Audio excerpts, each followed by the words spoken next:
Alright, boom. So, alright, yes, the people here today, Tommy Robinson. Nice to meet you. Thank you very much for joining us today. Obviously, he's an advocate, freedom of speech, freedom of press, aligned with some of what we do in terms of the audits and so on and so forth. So I thought he'd be a good guest to have on. We're going to speak mainly about police, I think.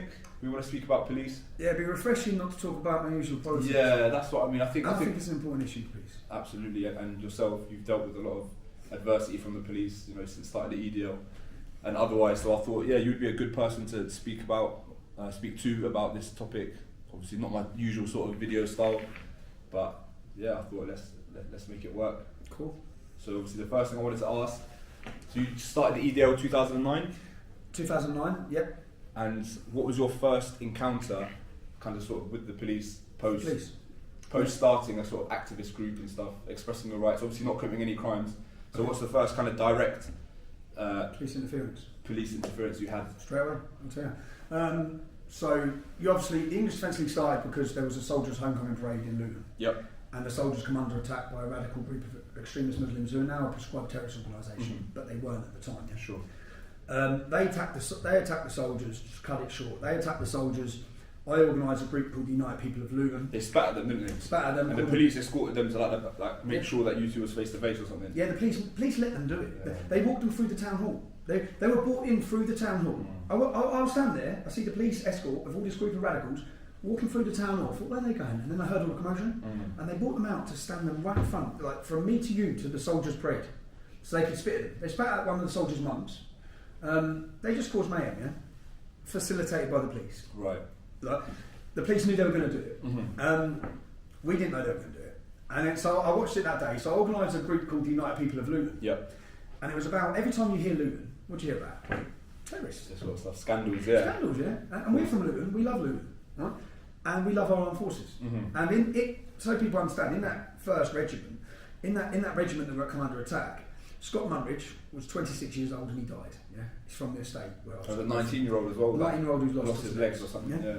Great lad he is as well. 19-year-old who lost his legs, and so we felt passionately about it. But I'm also was against the war. Of course, likewise. It's an unlawful, illegal invasion by the British government for other reasons than what they lied about everything. So. If those Muslims, but those Muslims are the most radical. But if people are against the war, then soldiers sign up to they sign up, and the Queen's elected government, the elected government of the Queen, are deciding which war. Yeah. So I've set up a group, and when they've done that group used to recruit and send people to fight against British armed forces. They used to recruit outside Don Miller's bakery every Saturday for the Taliban. For the Taliban. Yeah? I made a petition. So before any protests, we made a petition. We've got thousands of signatures, and we tried to approach the council. The petition was that if you get two troublesome children together and they cause problems from our estate, you give them an ASBO. You ban them. Why aren't you banning these ones? Yeah. So we asked for them to be ASBO'd.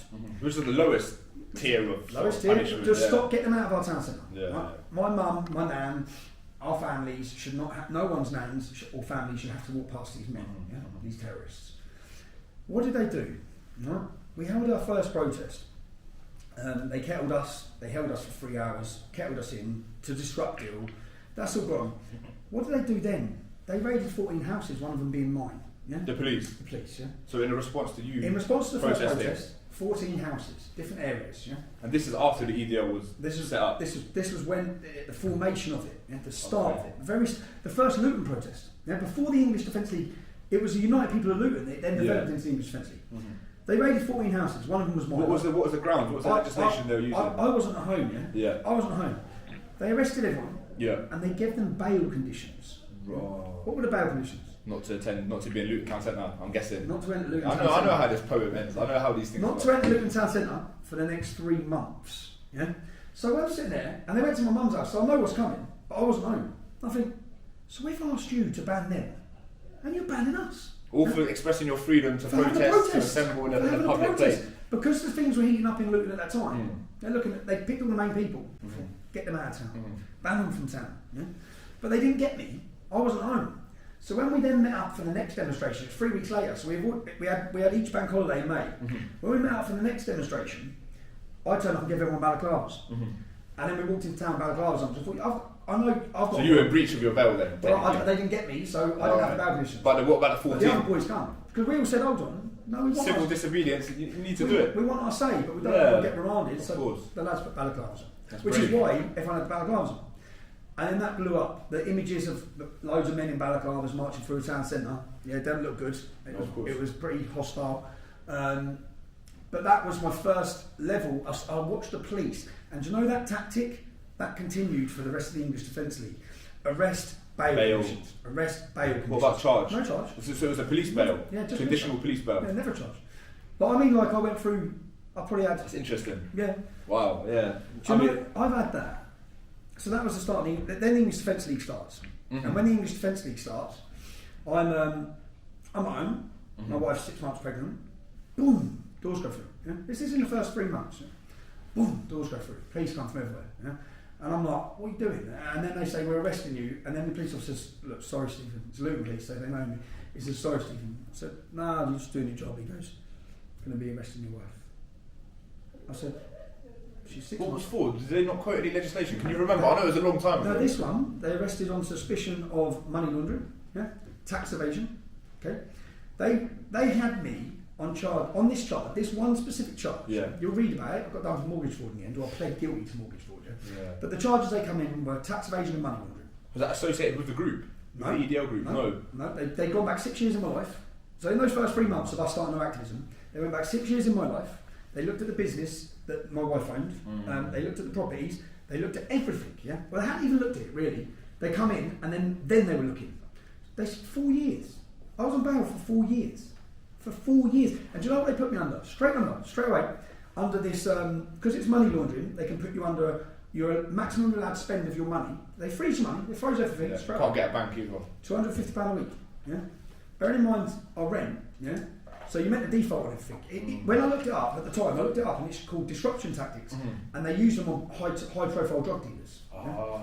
But they come in. I said, well, what's the crime? They haven't even got a crime. They're looking for a crime. Yeah? So they arrested my wife. She's pregnant. Arrested me, and then bailed us. So this is all in the first. So we're bailed, and those bail conditions went on. I had to go back every 6 weeks. It took 4 years before I was charged and went to court. 4 years. By the end of the 4 years, the two businesses, because I had a plumbing business, yeah, I had a plumbing business employing 7 people, and a sunbed shop, which people laugh about. Yeah. Well, you want to turn people dark. And I had a sunbed shop in Luton Town Centre. Both closed instantly. Both closed. It's impossible to operate. They put us on this financial restraint, and in the end, they charged me in the end with tax evasion. Said I owed them £137,000. I got not guilty straight away. Yeah, it was all nonsense. Yeah, but this is their tactic. So straight away, and my wife. So in the end, I had to plead guilty to a mortgage fraud. Yeah, which was, so you understand. Between me and my wife, we had 7 properties. All the mortgages were 100% straight. Yeah, my brother-in-law, who used to be an apprentice to my company. He, on a self-certification mortgage form, said he earned more than he earned. Okay. Yeah? Said he earned more Who than doesn't do that? Bought a property. This was years before. Yeah. Bought a property. He done it up and he sold it. 4 years later, the police are coming. Yeah. Okay. So the mortgage company got paid back. No one was out of money. Yeah. That's fraud. Yeah. And that's what I pled guilty to. I pled guilty under the agreement. They dropped charges against my wife, so she wouldn't have to go through court. I went through court and got not guilty, but no one knew what my wife looked like. So I pleaded guilty so she can walk down the street free. Yeah? So I took a deal off them to plead guilty. But after this raid for these charges, about 4 weeks later, boom, doors gone through again.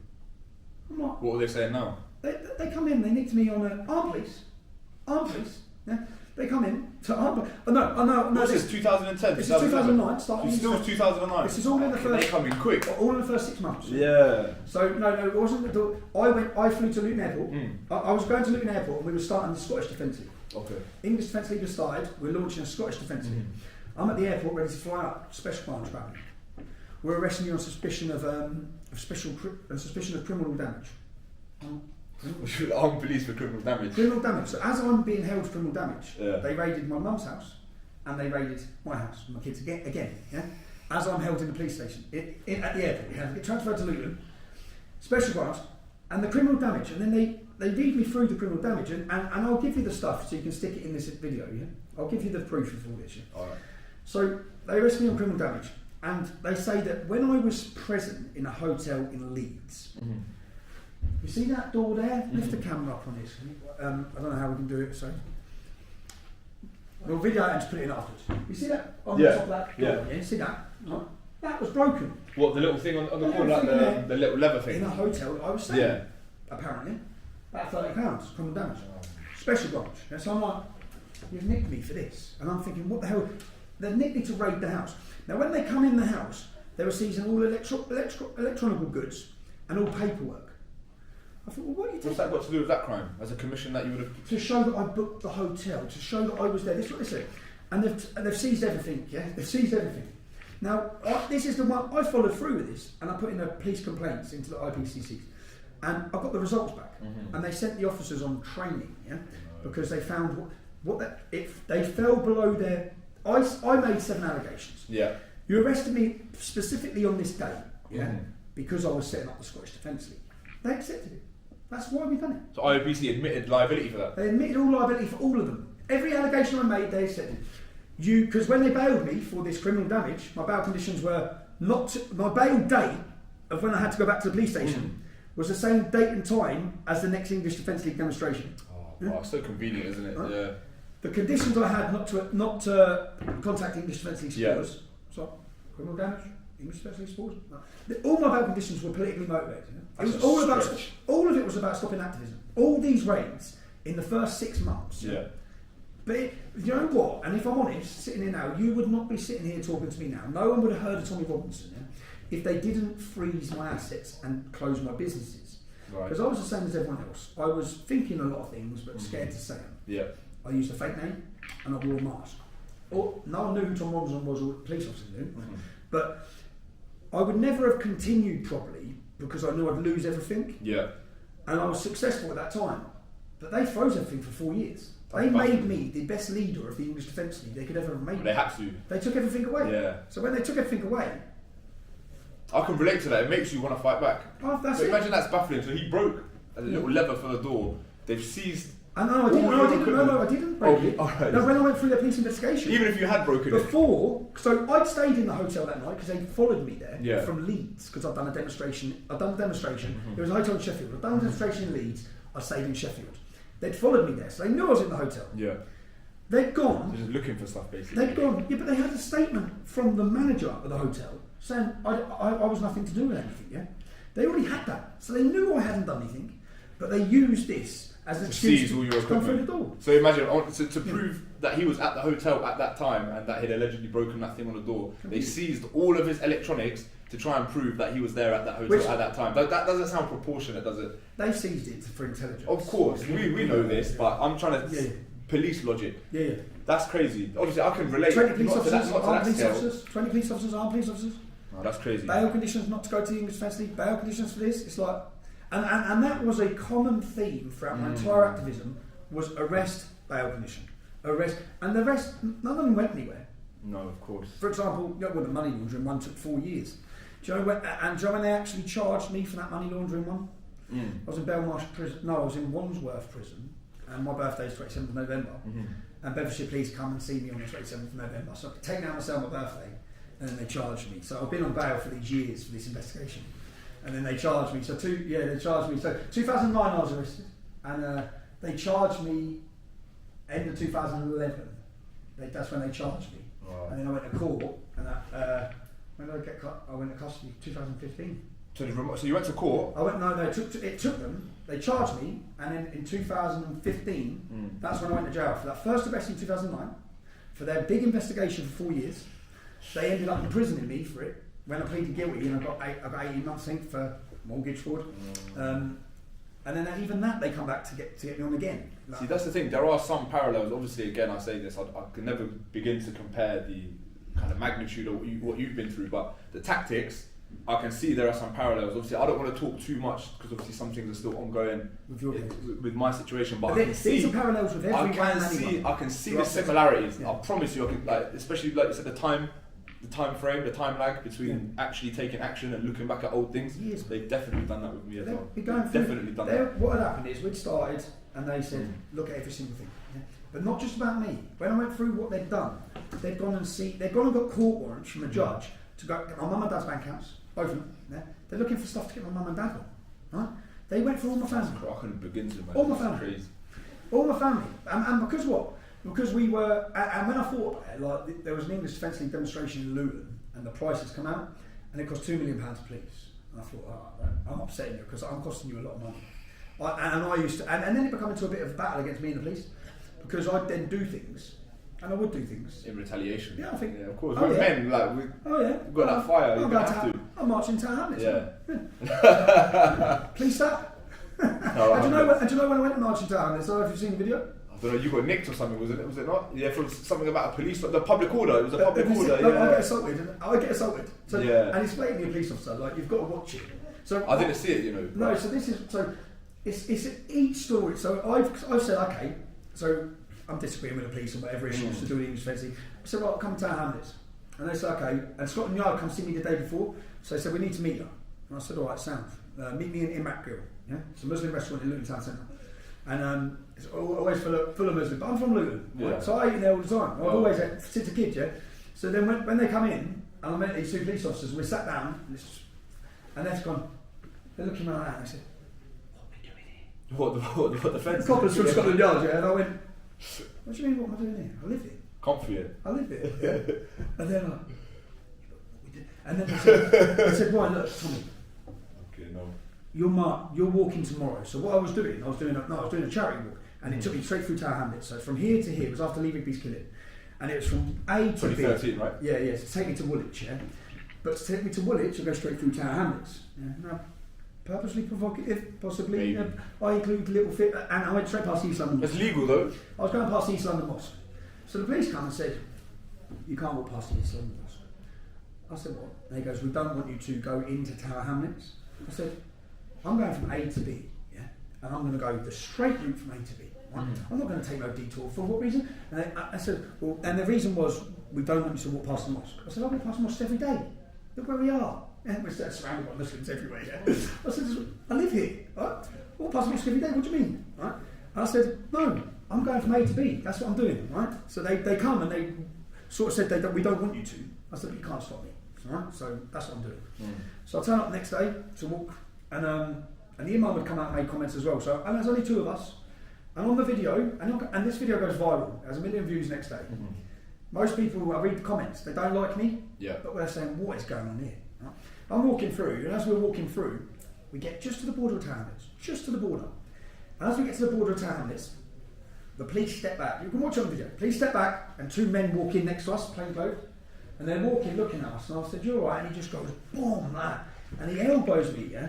And now the police would think, what's Tommy going to do? He's going to punch him back, yeah. But me and Kev had said, listen, that's mad tactics. Yeah, they know. You got to think. I know. And we'd said on this charity walk, I said, "Listen, if anything goes on, keep your hands down, yeah. If anything's provocative, just keep. We're going on the charity walk, just keep walking, yeah."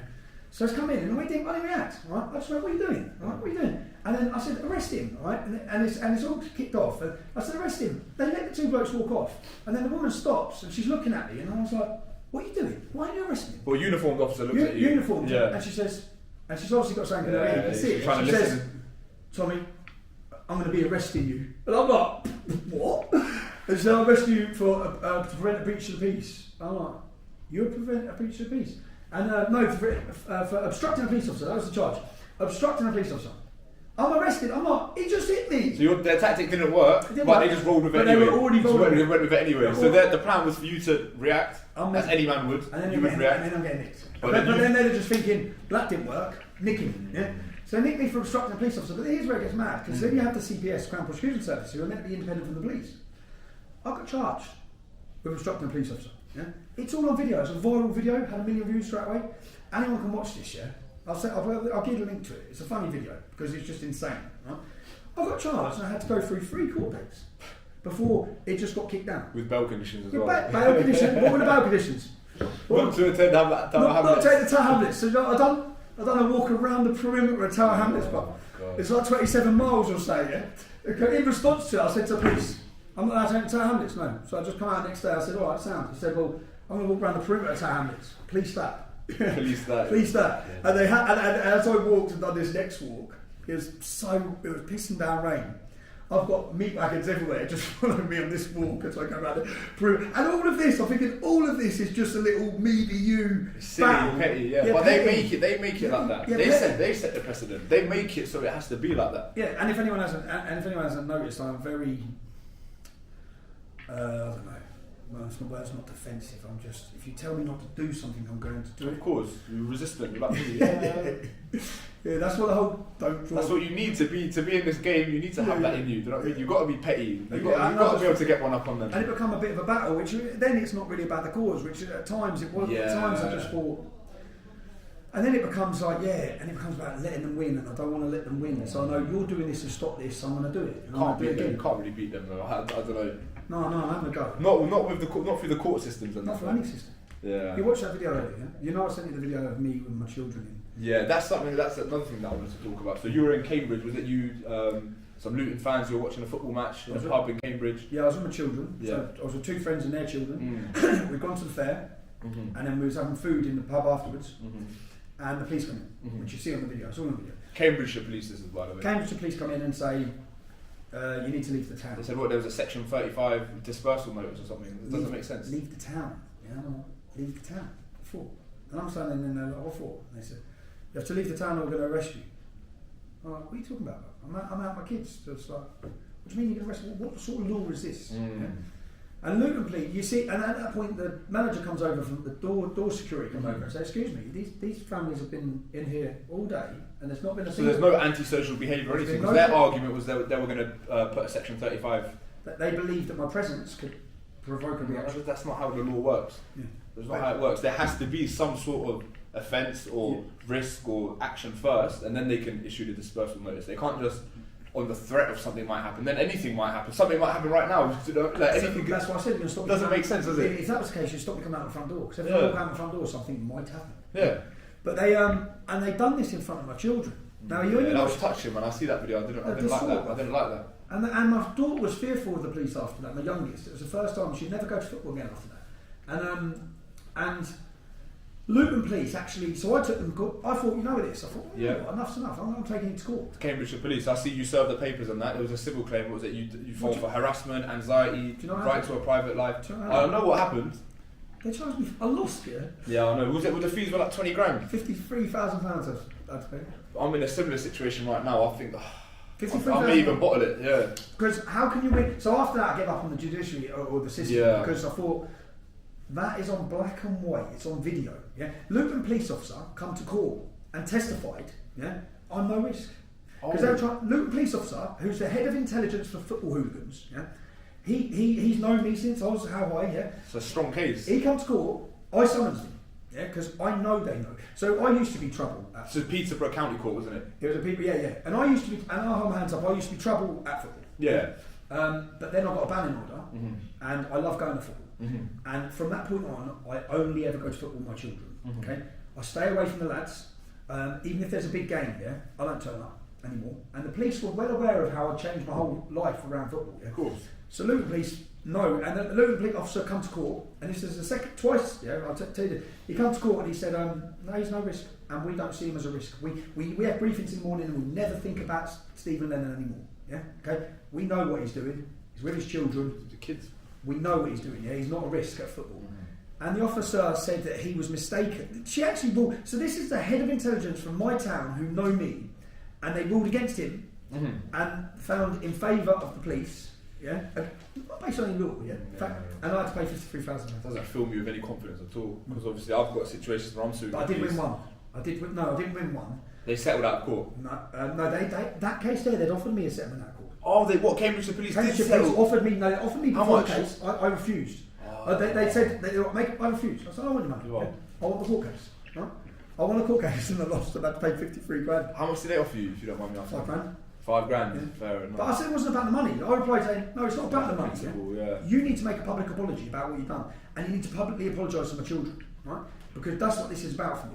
You're doing it proper. That's how it should be done. And they wouldn't make the apology. They'd make the out-of-court settlement under a non-disclosure agreement, yeah. But they would not make the apology. So I said, I don't want your money. I want you to. They didn't accept any liability, basically. No, they'll pay money, but they just but there is one. So I was going to the Euros in France. What's that? 2016, yeah. 2016, yeah. And we rented a motorhome, and I just know. So every time I come through a border, I get worried. Yeah. Every time I come through a border, coming home, I just think, what now? I've been arrested 3 times at the airport. There's that one in Mexico. Should we get onto that after? And so I'm going to France. So on the way out there, when it comes to handing the passports in, I head under the bed. Yeah? And my mate's like, what are you doing? I said, mate, I just know. Yeah? Got a bad feeling. Trust them. Got a bad feeling. Hid under the bed. I get to France. Where's that? Calais? This is at Calais.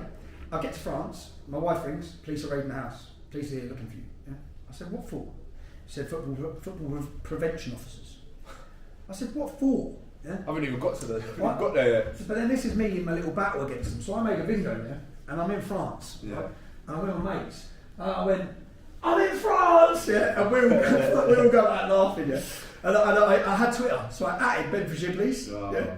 I'm laughing. That's the last thing you want to do. I'm laughing my head off. Yeah? I find it hilarious. But they've raided the house.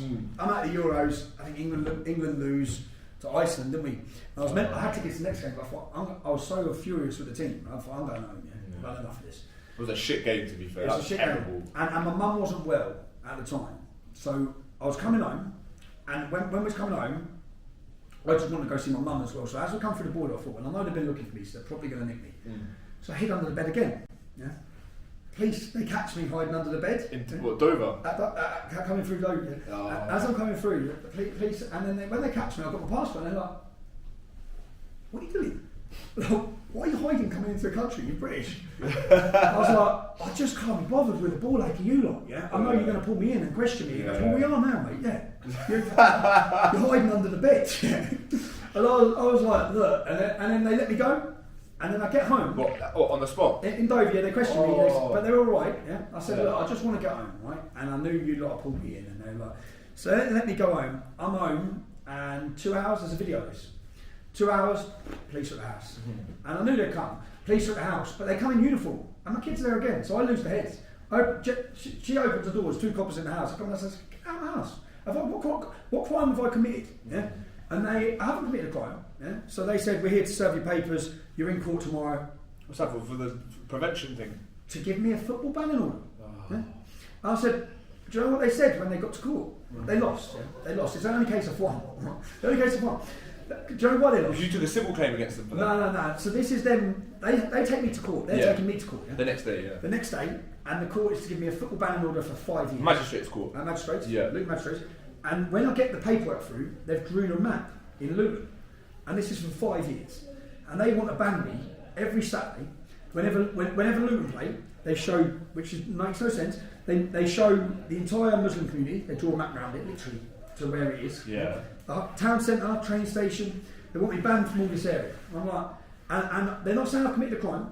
What they're saying again, which they said in court, was that my presence in France, my presence at football can provoke a reaction. Now, when it comes to so the football prevention unit is the Home Office. It's not the police. Yeah? Oh. Now, when the head of the football prevention unit was summoned in court by my barrister to say, who's bringing this case against our client? Because it's Bedfordshire Police are bringing it. And he said, Bedfordshire Police. And she said, so this isn't you, the Home Office. Yeah? They said, no, it's Bedfordshire Police. And when they got the top Bedfordshire Police officer in, who's dealing with the football police, he said, why are you bringing this case against our client?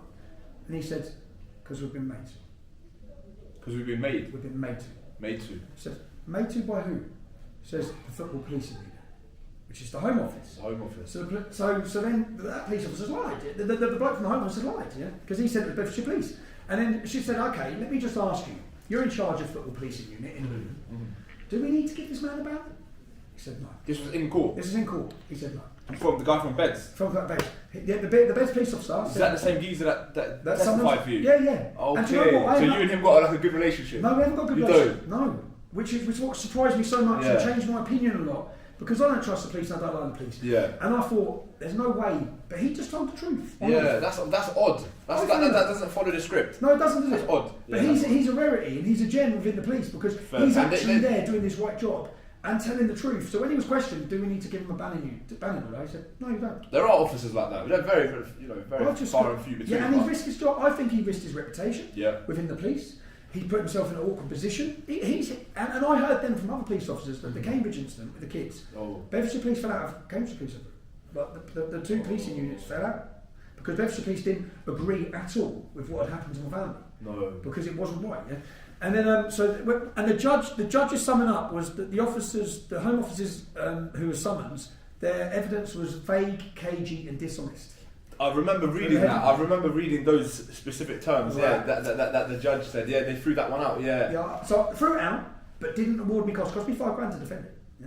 So threw it out, said they awarded me costs, and then went back on it. So I didn't get the money. Yeah.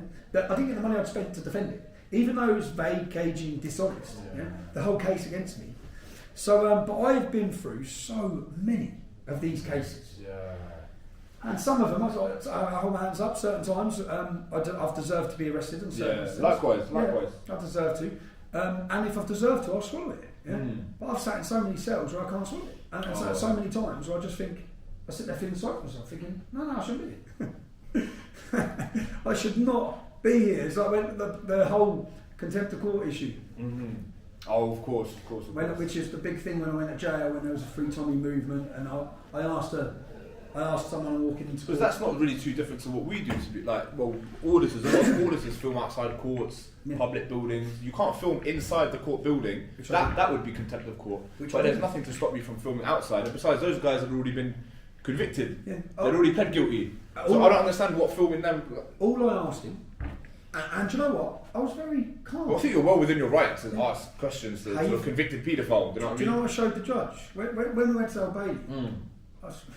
How am I at the Old Bailey for asking Peter how he feels about his verdict? But I showed her. I was like, I made it the Old Bailey. Yeah. I showed. I said, how are you feeling about your verdict? So when I went to court, as I was walking into court for this trial, I'd cut a video quickly from the BBC journalist who asked me, "How are you feeling, Tommy? How are you feeling about what's going to happen?" I just showed the judge. I said, "Well, shit, is that contempt? Is that contempt?" Because what they said is, in the end, because they had to change the law, in the end they said that I caused them, as in the paedophile, who had been raping kids, I caused him fear. And he has to be free to walk into court without fear. I said, everyone screams at me every time I walk in. I don't think that comes under contempt of court. If you've read the legislation, I don't think that's probably why they had to change it. Because what happened, you were sent to prison without any sort of like trial or anything like that, and then later you were released on bail on a technicality. I wasn't even asked. I sat there watching the news, and everyone said I pled guilty. I wasn't even asked if I was guilty or not. I wasn't asked. No, that's the most odd thing to me. I don't really understand. Put in the court by Judge Marston, who hadn't even seen the video. He couldn't have, because it was about an hour long video. And he had me straight up in court, and I was sentenced to 13 months. And I was like, how's this happening? Without a trial? Without a trial, without anything. In UK?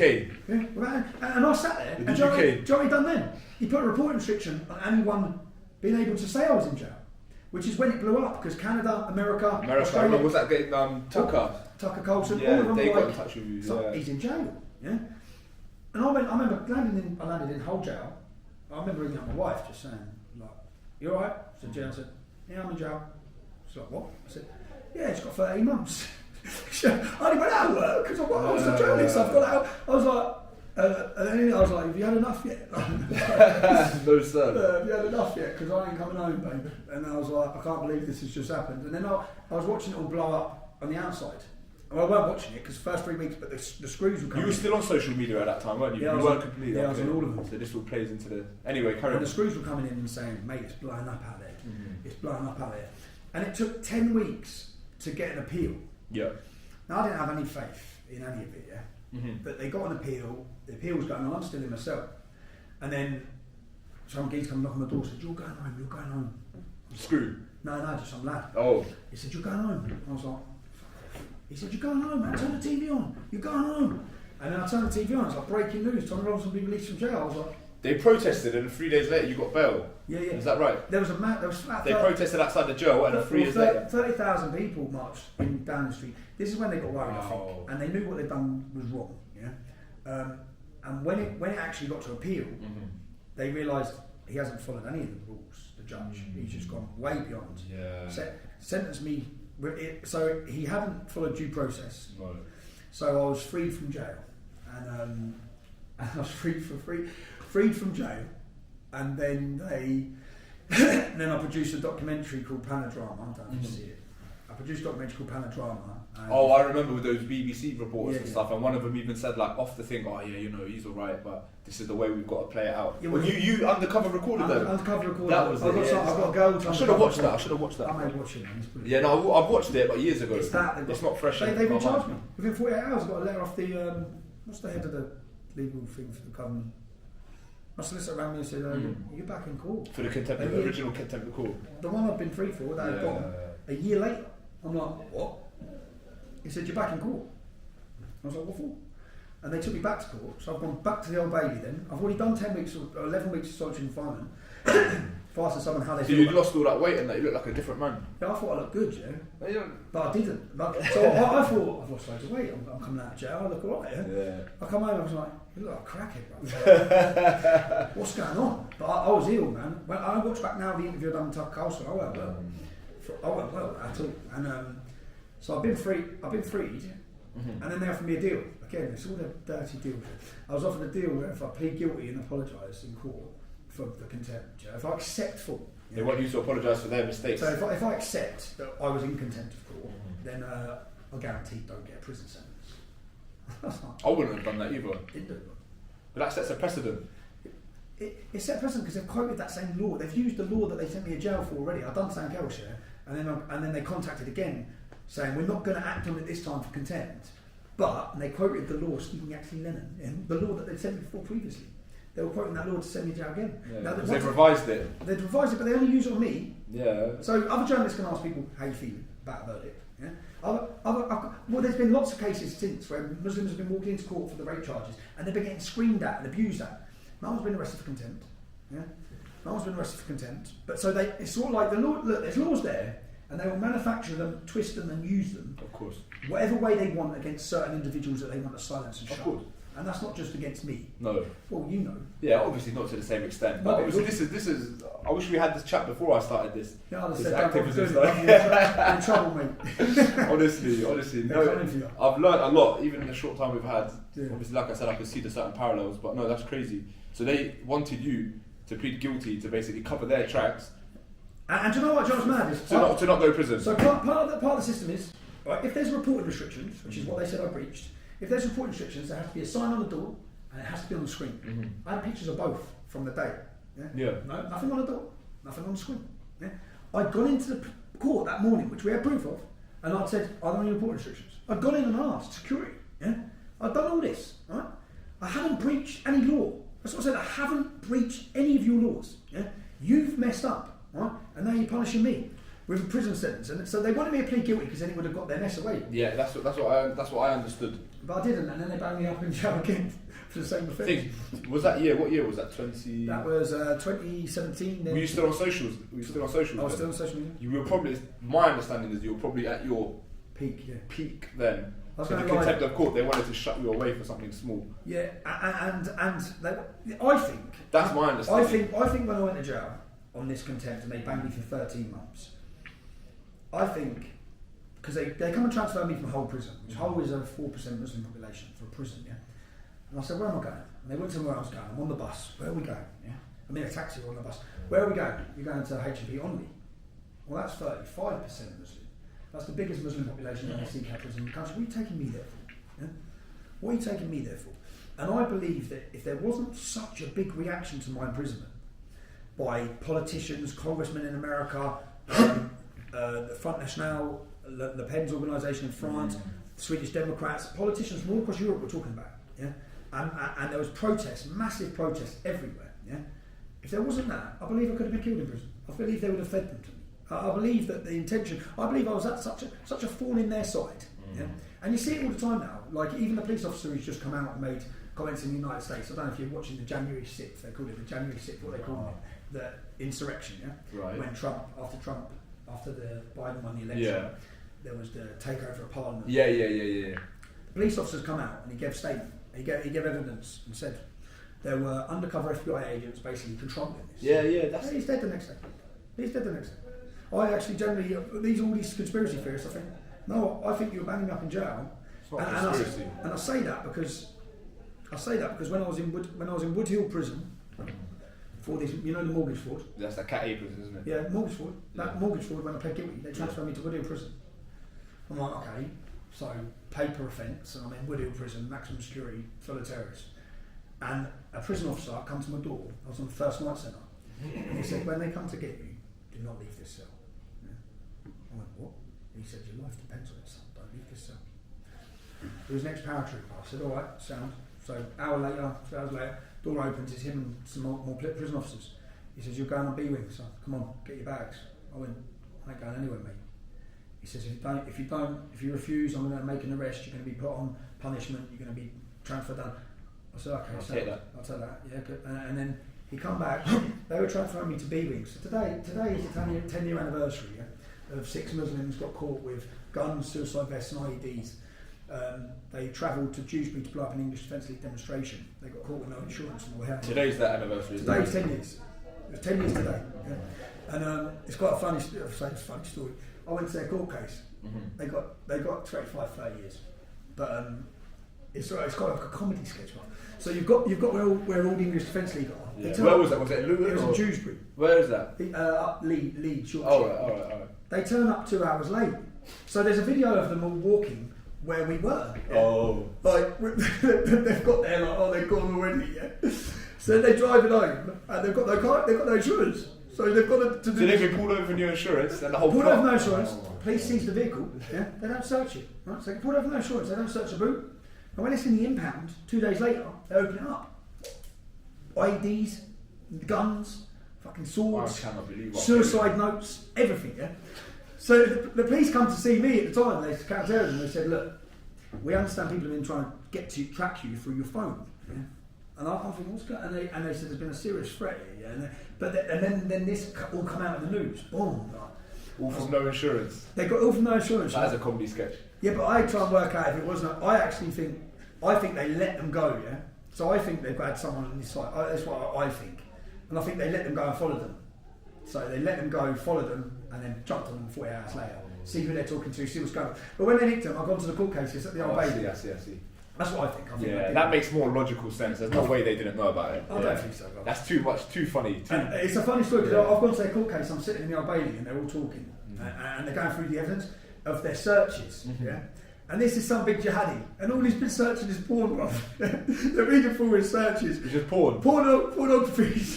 And I'm sitting there, and as they're reading it out, they're all sitting in the dock, 5, 6 of them, and they're all chuckling as well. And he's meant to be some top religious fucking dude, and he's just searching his pornography. Very serious, man. And he said, and the court, there's about all their families are in front. They're all big bearded Muslims, yeah, and they're in front, and they get their verdicts. It's 25, 30 years. I was like, God save the Queen! The whole court erupted. Yeah? It erupted. All the police have come in, and I'm laughing. I'm thinking, you get through. It's got 30 years, lads. Like waving out of that. 6 months later, I go to Wood Hill. I get brought into the room. I sit there like that. I look across. Boom, boom, boom. It's all of them, bruv. I was like, I weren't laughing anymore, man. I was like, that's crazy. I looked at them. They're like, they're all looking at each other like. It's Tommy Robson. It's all done by design. I just handed, bro, and I was like, oh, man, what do I do here, man? And this is after the prison officer has already told me not to leave my cell, so I'm in punishment. And then I go to this legal meeting. They're all there, and then they bring me down. It's a room about this size. It's the visits room, and they open the door, which is where you go to wait. And as soon as the door opened, I see beers, and I didn't even sit down. I just stood there. The screw prison officer locked the door and just. Oh, they were jumping on you. I got battered. Right? Yeah. I got these new teeth out of it. Yeah. My teeth got smashed in, but they didn't know I was coming in that room. I could tell by the looks on their faces. Like as soon as I walked in, the screws did. The screws did. Yeah. The screws did. Scary, man. Yeah, scary because and you have to understand. So when I spoke to a prison officer, he said some of these men are doing 45 years. If they don't get you, they'll get me. Yeah, that's basically how it is. If we don't, like, so whether they handed me, but the Muslims in that room, I could tell when I walked in the room, I looked at their faces and they were looking like, what? Tommy Robinson? He's just been put in my room. I was like, all right, lads. And but yeah, so and that was when I was told that sentence was for this mortgage fraud. How do I get to Wood Hill? How do I get put in a terrorist? How do I get locked in a room? Category A prison for fraud. It doesn't make any sense. No, because contempt is a civil offence. Yeah. So when I went for contempt twice, it's a civil offence. You ended up going Belmarsh. Yeah, Belmarsh, which was safe, and the prison screwed. The governor was very fair, and that was when I went back to Belmarsh. So I landed in Belmarsh, and I've gone sat in. They put me in a prison within the prison. I had my own prison unit, just me. I sat down and Ross Kemp was doing the documentary. Yeah, I remember that. You were getting like all them letters and stuff every day. Yeah, crazy stuff. But then when I sat down with Ross Kemp, he said, "Do you know who's been in this unit before you?" Charles Manson or something. I said, was it him? No, it was what's his name? He killed the 2 girls. Ian Huntley. Oh. I said, "Oh, he murdered 2 children." Yeah. And he said, "Mike Obliger. He beheaded a soldier. He named someone else." I said, "Well, he's a mass murderer." I said, "Yeah, I asked the paedophile how he felt about his verdict." When you do things the state don't like, you get categorised in the same bracket as those that have done the most heinous crimes. You know what I mean? Like terrorism, this and that. Like I get called branded as a terrorist and this and You've that. been stopped on terrorism act, yeah? I've been searched on the terrorism act many times for no other reason than just looking like a Muslim. You know what I mean? And I'm here chatting with you, conversing with you. Like they don't know what I'm British born. I grew up here. Certainly not a terrorist, not affiliated to terrorism. I'm fucking Reading. They use the law. So even the terrorism act. Yeah. It's why this is Section 43 Terrorism Act, stop and search. They have to reasonably suspect that you're a terrorist, and there needs to be an objective basis. So, for example, all those Luton guys or outside the bakery, there's an objective basis to suggest that they're affiliated with terrorism. Yeah, but there's nothing about me or my history, social media, anything to objectively suggest that I'm involved in terrorism. Filming from public, if it's a police station or not, is not enough reason to suspect that you're a terrorist. It's abuse of power. Of course, it's an abuse of power. Obviously, we've got some civil claims going on, but obviously it's just if you lose, you're going to have to pay the fees. So there's one case now, obviously, after I read about your Cambridge one. So this was a claim that I set up by myself for Stoke Newington. Essentially what happened was, this is another comedy sketch video. I was filming outside the station.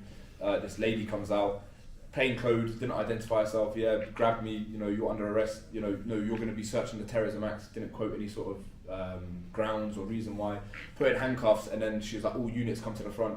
You see like 20 of these like police officers all run out, and then went through this big ordeal. At that time there wasn't much of these civil claims and stuff for auditors weren't really a thing, so I kind of took it upon myself and filed it myself in the small claims court, done all these things in the small claims court, asked for 2,500 for battery, false imprisonment and some other things.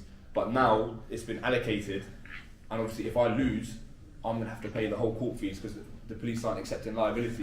Now any of the civil claims I do now is through a solicitor, through a group of solicitors, and I've won 2, but I've settled out of court. I haven't taken it to court. Okay. That's what I mean, you've got bottle to do that. Because if you go there and lose, you pay 55 grand, I'm going to have to pay 20 grand. So my latest one at the High Court, 700 grand. What? Oh yeah, I heard about that. Yeah, I heard about that. Because they were saying like the witness statements and that was costing them 70 grand or something. I don't know. They took 5 witness statements and put an invoice for £35,000. And I looked at it and was like, well, £350,000. £35,000 for 5 witness statements, and then they get 100% uplift. So if you lose, they get 100% uplift because they took on no win, no fee. They've changed the law since that case, that they get no win, no fee. They get 100% uplift on the money, so it's not £35,000, it's £70,000. Right. So I thought, so if I lose this case, I've got to pay £70,000 for you to sit down and take 5 witness statements. It's financial terror. That's what that's exactly, and that's a deterrent. For the legal system, you can't. It's a deterrent, especially for myself. For the very wealthy. Exactly.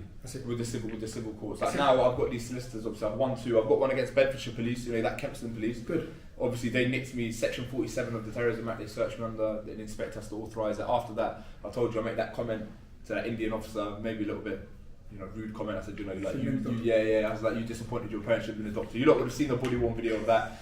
Upon saying that, nicked for public order, nicked for resisting arrest, and nicked for impersonating a police officer, I was charged that Kempston HQ was to appear at Luton Magistrates Court in November. Went to Luton Magistrates Court. The CPS didn't even have the case bundle. My defence solicitor was taking ages, so I said, you know what, F it, let's go. I'll plead, because I was going to plead not guilty. The clerk in the court is trying to convince me to plead guilty. Oh, if you plead guilty today, you'll get a little fine. And I'm not going to plead guilty for nothing. Pled not guilty, adjourned over lunch, come back after lunch, walked into the court. The Crown, the prosecutor said to me, oh yeah, listen mate, it's going to get thrown out, nothing's happened, boom. They didn't even have the case bundle, they didn't even have the files. I was charged at the police station, so now another civil claim, Bedfordshire Police. One famous one, Thames Valley Police. A lot of my subscribers won't know about this update, but basically I was kneed in the back and falsely imprisoned and stuff. They initially... How many times have you been Many times. So I'm gonna win 6,000 out of that. They initially offered me 2.5. We said no, asked for 10, but I had to accept anything above 3.5. Yeah. But then luckily they offered 6, so that's one. Oh, because if they make their early agreement, then if it becomes less. Well, the solicitors have to. It's a kind of trade I signed with the solicitors, and I've got one other one from the Met, which is about 1,500, but I've got another 3 or 4 pending. So that's the case. But we don't live, so people understand. Mm-hmm. They think we live in a free society of free speech and this. No, we don't. No. That's all. We live in a police state. Of course. And you'll understand it if you start going against the status quo. If you start challenging them in any way, and that's not just me, I obviously challenged them on Islam and I caused problems for them. I challenged them on those issues. But anyone, challenge them, you want to challenge them on COVID, you realise it. Yeah. You realise the interference that they will have in your life, wherever they will come from. Ultra virus, the coronavirus legislation, Yeah, beyond the powers of government. Yeah. That's why, anyone that got done for any kind of coronavirus legislation is exactly unlawful because it was passed. But they just scare you into accepting anyway. Exactly, and most people blindly will just go along with it. But sorry. No, that's it. I had when you see so I spoke to you the other day about I had when I'm in jail for that mortgage fraud. Yes. Yeah?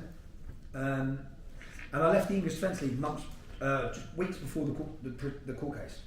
Leave the English Defence League, go to prison. I get battered in Woodhill. I get transferred to Winchester. I'm in Winchester prison. I'm then sitting in jail, I'm black and blue, and I get a request for a legal. So I've got a legal visit.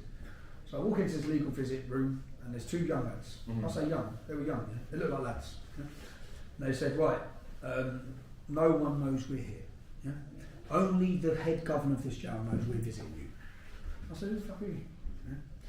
Metropolitan Intelligence Bureau. MIB. Yeah, all right, you want to hear this? And I said, and who are you? He goes, we're a secretive organisation within the Met Police Force. I said, okay. What do you want? And they said, what's your plans when you leave jail? And if I'm honest, my plans at that moment in time, I'm in jail, I'm feeling very sorry for myself, I've been beaten black and blue, yeah? I'm terrified, Get the fuck going out. through the prison system, yeah? Thinking, Jesus man. Right. And my kids are going through a lot, my family are going through a lot. I said, do you want to get out of here, bro? I'm not talking about Islam again. I'm done with this. Breaking point. Right? Gets like that. I'm done with this, man. I said, I'm tired of it. And they said, okay, so what are you going to do again? I said, well, you've had assets frozen for this long. Yeah? I said, when I get out, I'm going to sell the assets I've got. I'm going to use the money. I'm going to build and development, which is I've just built. So I'm going to build and development, and I'm going to go back to my passion was making money before the English Defence League. So I'm going to go back into making money. And they goes, well, you see everything you said when you left the English Defence League. That you're opposed to Nazis, you're opposed to the far right, you want to help. We want you to help us. I said, how can I help you? They said, lead the far right. I said, what? So wanted you to be like a puppet. Come out and get, for them, yeah. Control the opposition. I said, well, no one's bitch, man, and I ain't in on that, yeah. I ain't in on that. And they said, well, look, you'd be doing your country a service, yeah.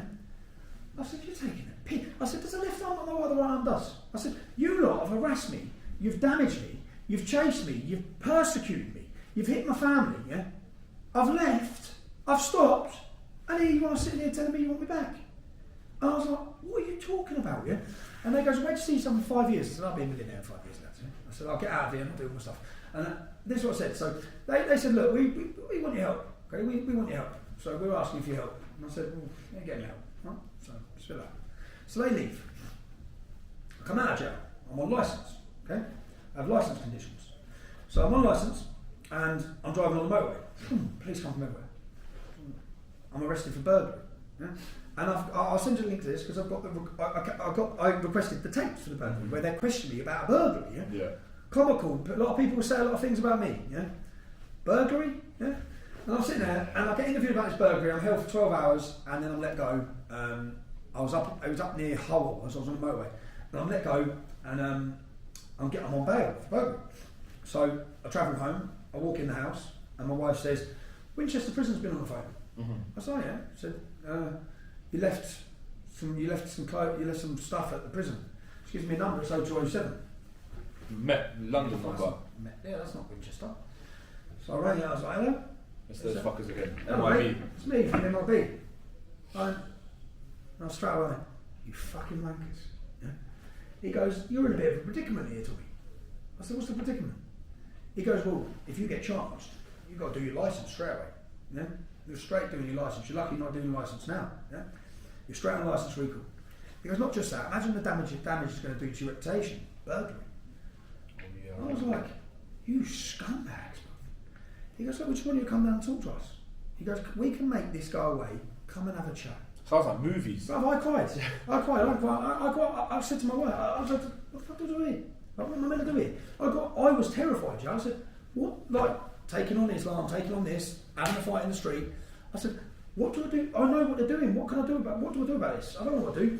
I've done what I always do. That, yeah, to everyone. Like, fuck you, yeah. So I said, you look, fuck off, right? Then, now when I went to jail for this mortgage fraud, my brother-in-law had sold this property. So he bought it for 80, sold it for 125. Yeah. Mortgage company were paid back. I think it was only 60 grand he borrowed off them, put 20 grand deposit down, which is what I lent him, which is why they pulled me in. So he sells the house, 125 grand. When I pleaded guilty, they had me in court. They took me to court for tax. I got a not guilty straight away. Yeah? So I'm laughing, thinking, I'm fucking you. You've closed both my businesses down, yeah? Right? You've got nothing on me. Nothing on me. Right? I'm getting a not guilty on this trial. So they come in, they said, plead guilty to these charges. When I was on that trial, plead guilty to these charges. And it was like 500,000 back there. One of my cousins on a mortgage, my other cousin, they were gone for all my family. Plead guilty to this charge and we'll drop everyone. Yeah? Which is what I knew was coming in. To the burglary charge? No, this is the mortgage fraud. Oh, yeah, sorry, this before, yeah. Prelude. Plead guilty to this charge, and it was about £500,000 worth of fraud. Yeah? It was my other cousin's mortgage where she's self-served. Everyone's self-served. Everyone, the banks encouraged you to say you earned more because they basically said if you put down a 20% deposit, you don't have to show any papers for how much you earn. That's basically what they've done. So the whole country was getting self-certification mortgages. Yeah? So they done my family, and then they said, plead guilty to this. So I went outside, I rang my wife, I said, look, everyone give me a deal. So I'll get 4 years, but everyone else's cases are gone. You know, there's no one's going to have to come to court. She said, don't you fucking dare, yeah? 4 years. Do not dare plead guilty. So I go and walked back in and I said, no, I'm not pleading guilty. Yeah? And they said, okay. So they got me in, swore the jury in. On the jury I had a PCSO, about 3 Muslims, sitting there going, PCSO. So they swore the jury in, and I'm sitting there, and just before they start the trial, they pull me out again. They didn't want the trial because they know I'm getting not guilty. They're in trouble. They've ruined my life. Yeah? They pulled me outside and said, all right, plead guilty to this. And I said, what's the maximum for that? Well, how long will I get for that? And the solicitor said, you get 2 years. You'll be out in 9 months. And then I have to protect my wife as well, yeah, and my family. All my family members, all of this is happening to them because of me. Yeah? So I say, all right, I'll take that. Yeah. So I plead guilty. Now, what I'm not pleading guilty to, I plead guilty. There's no profit, there's no money, I haven't made a penny. Yeah? I plead guilty, but it does not enter a Proceeds of Crime Act. Yeah? Which Proceeds of Crime Act is when they just basically say, we want this much money off you. Yeah? Or you do another 3 years. Yeah? So I said, I plead guilty, but under those conditions, I'll take that deal. No poker. No poker. They said, okay. So I signed the agreement, pleaded guilty, went to jail. Come out of jail, tell them my passion's going to be making money. I'm going to make money. I'm going to use the money I've got in property. I'm going to use what money I've got when I sell my house. Yeah, and 100 grand equity in my house. I said, when I sell the house, I'm going to use that to get back into making money. And come out of jail, and so they pull me on a burglary. That doesn't work. I then get a letter saying I'm in court for proceeds of crime. I'm in my solicitor. I said, ties back to that. How can I be in court for proceeds of crime? Yeah? They said they want and the proceeds of crime was £125,000. The amount, not the amount of the mortgage, not the amount of the profit, the 40 grand. Yeah, the amount the house sold for. Yeah, well, how does that make sense? So what they come back and said at this moment, it does not activate Proceeds of Crime Act. Well, it's no longer at this moment. Oh, but I wouldn't have pled guilty. But the wording of the agreement I pled guilty to was at this moment.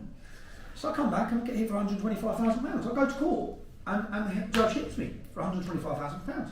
I walk out of court, ding, phone starts ringing. Hello? He said, Tommy, we'll make it so you pay £1 a week, £1 a month, whatever, yeah. You will never have to pay that. With those MIB guys? MIB. Fucking hell. Come down and speak to us. Yeah? You still never went? Did you speak to them? No, I said, fuck off, I paid the fucking money. Do you know what I paid 125,500. I said 500, but keep the change. Yeah? You fucking filthy animals, yeah? But when I done that, but again I was like, what do I do?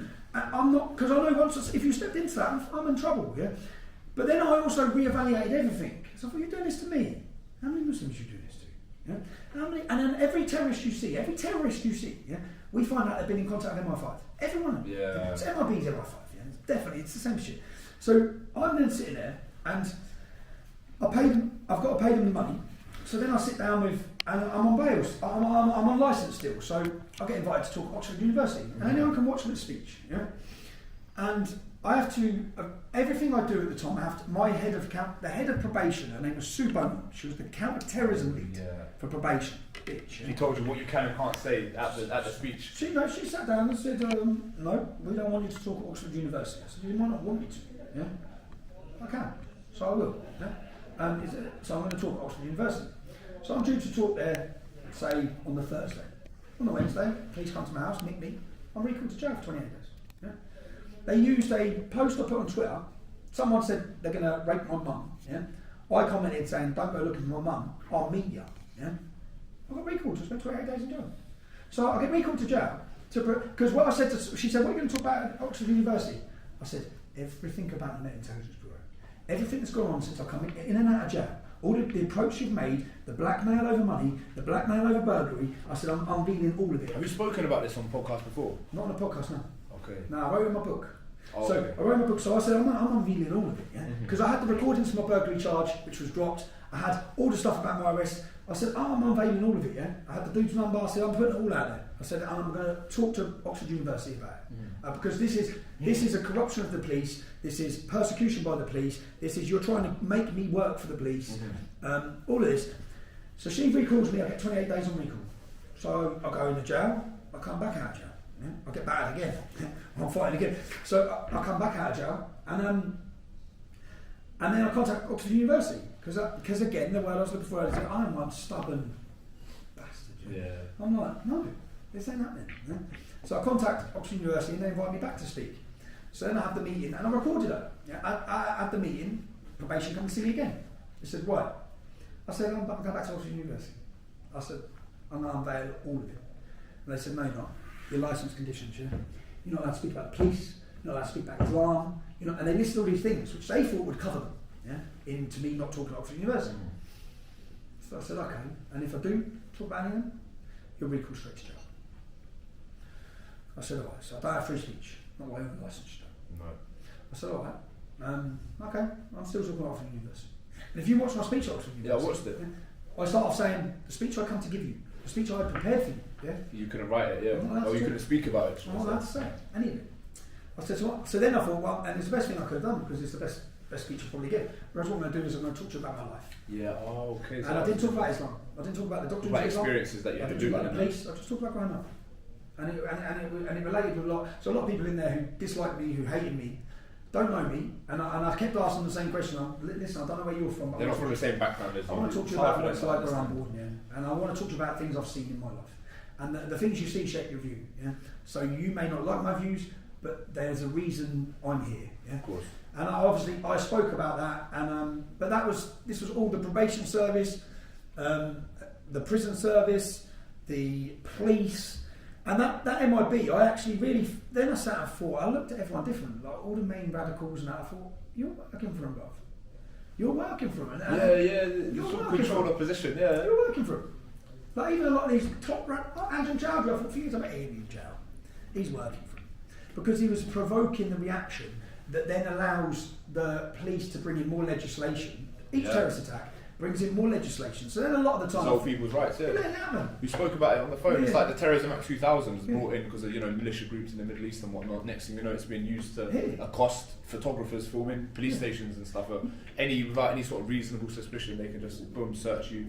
And I know it sounds conspiracy theorist, but I believe a lot of it now. I think, no... You of all people would you have played understand us. You have played all of us, yeah? Right? I don't agree with Islam. I'm very passionate and strongly about that. But I believe the Muslim community have been brought into this country, yeah?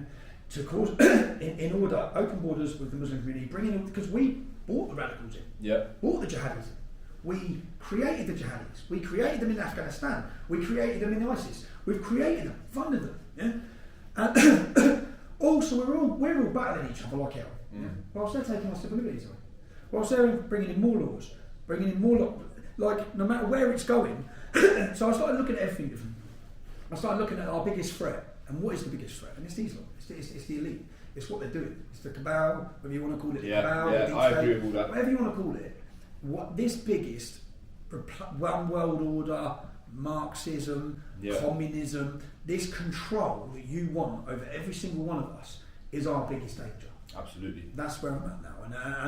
And again, through the police, I think, if you were doing this to me, like I know, like, what's the matter? What's it, Dale Cregan? Who went and grenaded the police? Yeah, shot him, yeah. He threw the grenade at, disgusting, yeah? Yeah.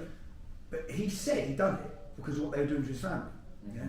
They were targeting all of his family. He was wanted or something, they were targeting all his family. I know he'd killed 2 people previously. But the tactics they use to get the target, which is, I'm the target, yeah? So they go for my family. And I just think, and if they're doing that to me, yeah, and they make approaches, and they offer money or they offer this, like they want you working for them, financially they said financially you're going to be secure, beneficial. Like, I said, I'm not being your slave, man. I'm not being your slave. You're approaching the wrong person. And but then I just did look at everyone else different. I started looking, thinking, I bet you're working for them. How many people? I'm not, by the way. No. But I just thought, and when I say working for them, they want the division. They don't want to solve it. You don't want to solve it. You need it. You need it. And you are orchestrating.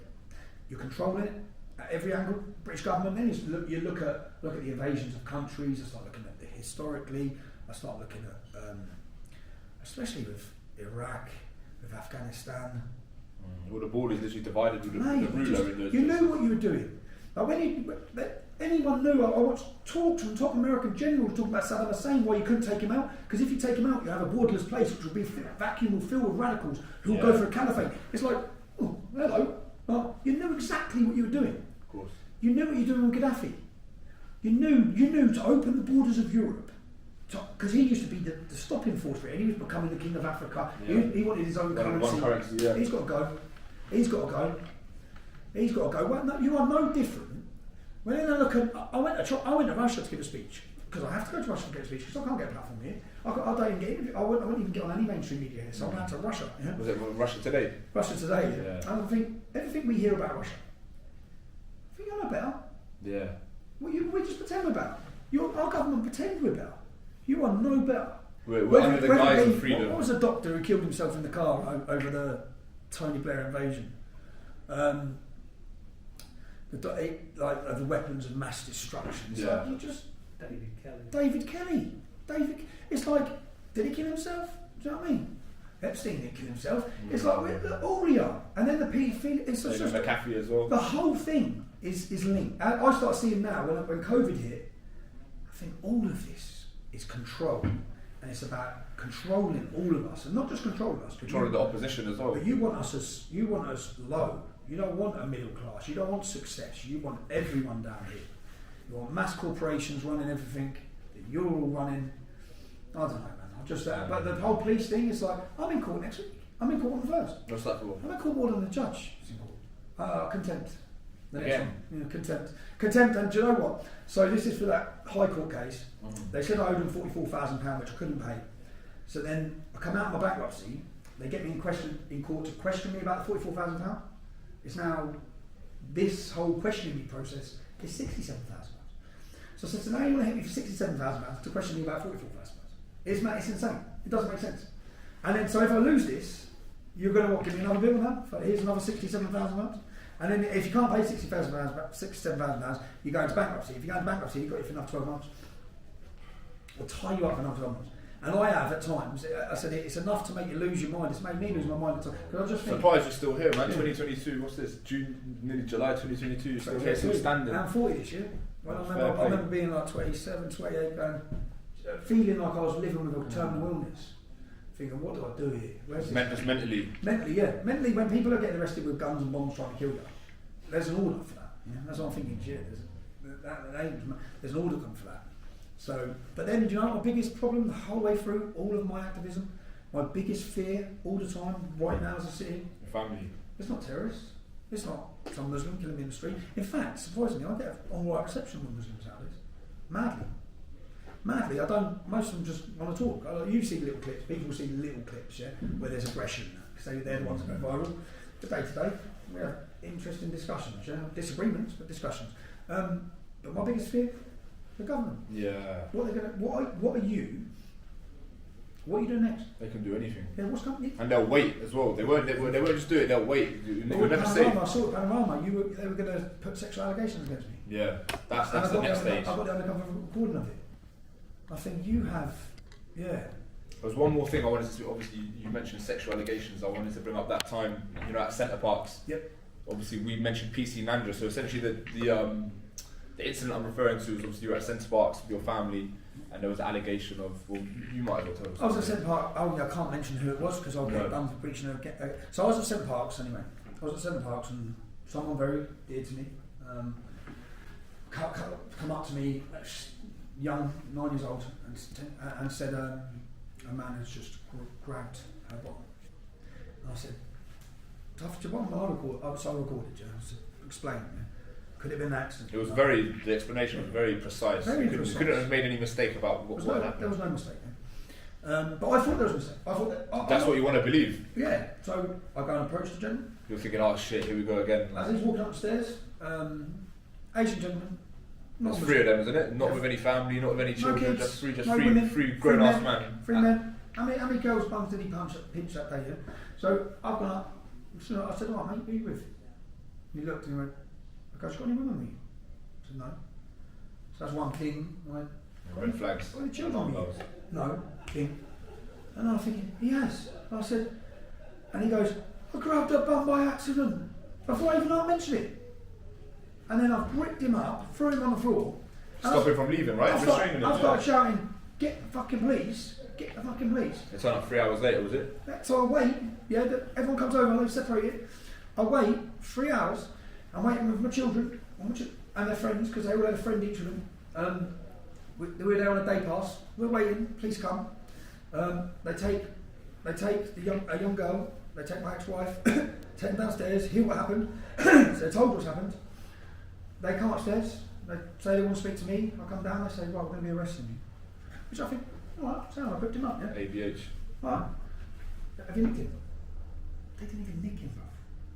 They didn't take their phones or anything, so three grown men at a children's resort, they could have been taking photos. So you've missed the chance of evidence, yeah? Could have deleted it all. Only then when I got out, yeah? Only then when I got out, so I get out, I'm back, I'm charged. No, he dropped it, so when I'm in the police station, he dropped it, the only thing they can charge you with. Common assault. Yeah. So they would have done that with a summons anyway. No, he had they black eye. after us. They said he had a black eye, so that's not common assault. That's ABH. Yeah. Charge me with ABH. Yeah. If that's what it is, charge me with ABH. It's a summary offence, isn't it? They dropped it. Yeah. Jury, no jury. Yeah. Dropped it to common assault. So they charge you in a magistrate's court, so you can't get a jury. Yeah, straight to magistrates. So judge found you guilty. Yeah. Yeah. Bullshit. Guilty. I've got 200 hours community service. And he goes on trial. He got 100. So nothing happened. What happened with those men then? Did anything ever happen? Please tell me something happened. Yeah, they arrested him in the end. Okay. So when I put my video online, You weren't allowed to mention their names, were you? No.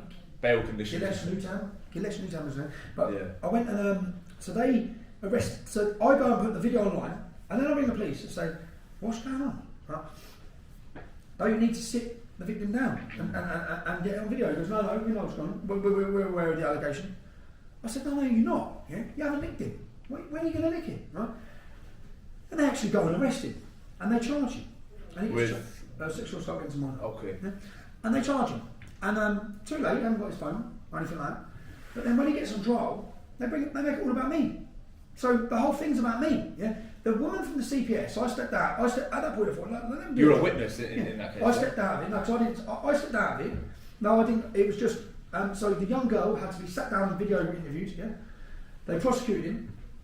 The woman from the CPS afterwards, he got a hung jury. Said, "I don't know how he got a hung jury. It was so bad." Like he said, it was so. I said, "I know how he got a hung jury because you made the whole fucking thing about Tommy Robinson. Yeah. You made the whole thing, the whole prosecution. His defence thing was whole Tommy Robinson. Tommy Robinson. It's not even clever, like. But it's Luton jury. Tommy Robinson gets a hung jury, but they didn't even question him. Like at first, they only arrested him because the video went viral. The video went viral, me being arrested, and then the young girl saying what happened. She was very clear. He didn't brush past. Do you know what he said? I read his statement. He said he banged his head on the rapids. He was disorientated. Yeah. So he was reaching out as he was getting out of the pool for the side. And he was falling, and he grabbed flesh. But the bad part of it is what I said to the young girl, I said, when this happened, did he say anything to you? No, just walked off. Now, if you grab flesh, by accident, you're going to say, I'm sorry. Yeah. I'm sorry. Especially if it's a young girl. If it's a young child, you've grabbed her. That doesn't happen. You don't grab. I know. You don't grab. Do you know where it was? And I said, if you know Centre Parks, I'm banned from life from Centre Parks. Because and I got charged with community service. I refused to do it. So probation on the phone to me. I said, I'm not doing it. 200. Yeah, 200 maximum. For common assault. Maximum they could give me. Yeah. So charged with community service. So you expect me? That's what I said. You expect me to go and accept any fault in what I've done as a father? No, I won't. Yeah. Which is why I played not guilty, and then I refused to do the community service. And I'm talking to probation, but probation were in a position where they didn't want to do me. Yeah. So probation, I believe, they're in a position where I said, well, I ain't doing it. Yeah. It's as simple as that. Right. So if you want to bang me up in jail, bang me up in jail, because I'm not doing the community service. So then they took me back to court, and when they took me to court, there was a very supportive thing given to the judge, explaining the scenario, explaining what's going on, and the judge gave me, I'm on a suspended sentence now, because it took a year for me, or 18 months for me of refusing to do any probation, for them to then get me back for community service, for them to get me back in the dock, and when they got me back in the dock, the judge gave me a 12-month suspended sentence, which I'm still carrying now. So imagine that, and do you know the worst thing is, so that little girl done everything right, by going and telling someone. Brave, to go and tell someone on the way home. So didn't know I was arrested on that day, because they took us downstairs to arrest us. So the children weren't where I'd been arrested. They said I'd gone off to help the police with what had gone on. Driving home from school the next day, I was on the radio. Tommy Robinson's been arrested for assault at Centre Parks.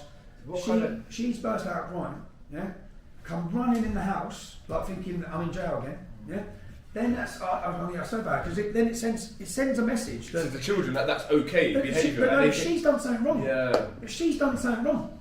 That's wrong. She's done something wrong. It's mad. But and that is because of who I am. There's no ifs and buts. Well, she'll understand that. Yeah. Any other thought? Yeah. No. Do you know what? Was it that? It was the one with Cambridge. Yeah, it was the one with Cambridge. So I explained with my kids. I said, look, there's lots of things you'll read about your dad. There's times I've been in prison. Yeah. I said, but I haven't done what they say I've done. And my son said to me, so after the Cambridge incident, my son said the next day, Dad, I get it. I said, what? He said, what are you saying about the police? He said, I've seen it. Like, because he saw it. He goes, I get it, Dad. It's a bit of relief. I was like, yeah, so you get, but I'll bring my children up to trust the police. And do you know the best thing Bedfordshire Police done after that? So this was Cambridgeshire Police. When I next took my two kids to the Luton game, all the Bedford Police come over and they made sure they were so nice, man. Oh, good. Yeah, it was great. It was great, because I teach my kids, they're the good guys. Yeah. No matter what disagreements I have with the police, I still teach my children, these are the good guys, they're there to protect you, which has become pretty difficult to teach now with what's going on. Yeah? These are the police state. They're here to harass you. They're here to ruin your life. They're here to shut you up. That's basically where we're at. I still don't want to teach my kids that, because I want to have faith in the police, but yeah. Fair enough, man. What's next? I don't mind. When I mean what's next with the police? When you're under a lot of pressure, though? I'm under a bit of pressure, yeah. As mentioned, like when I brought up those parallels and stuff, just certain things. Obviously, again, I don't want to speak in too much detail, but certain things are ongoing at the moment. So last time I did an audit, Edmonton Police Station, I think was the last one I did. I went there. I went there with a GoPro, 2 phones. Okay, let's do something. Go on. Let's do an audit together. When do you want to do it? Let's do it whenever you want. No, actually, I'm in court on 1st of August, and I've been trying to take my kids away and enjoy a holiday, and I've ended up in Belmarsh when we had Mexico booked. I'm in Belmarsh. Yeah. They still went there. We had Mexico booked. Like you saw it on the news. I get arrested at the border when I get deported. They had their holiday. Yeah. I'm desperate for this night for 10 days just with my kids to turn that phone off. 10 days on my own with my children. Yeah. I've got that coming up, so I'm not going to do anything to jeopardise that. No. After the 1st of August, which is my court date, if I don't end up in custody, let's go do an audit, because I'd love to stand outside that police station and watch their reaction. Which one do you want to do? Luton? Nah, because we need to go to one where we can fly a drone. Yeah, because legally you can fly a drone over a police station as well. Let's not do Luton. Let's we're giving them prior knowledge, aren't we? No, we'll talk off camera. Let's not put this in, let's just do it.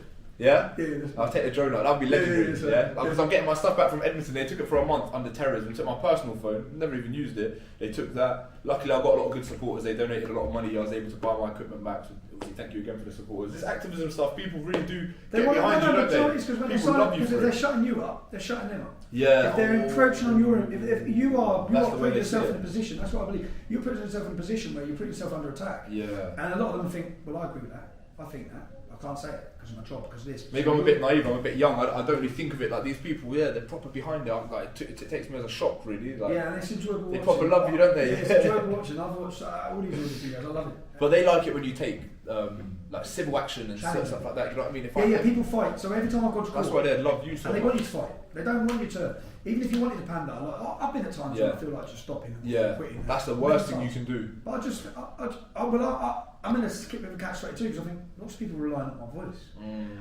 So I'm in I feel like I'm trapped, lots of trapped sometimes. So like, yeah, I don't know. It's like with the settlement, for example, they'd much rather what you did, which is reject the settlement and take it to court.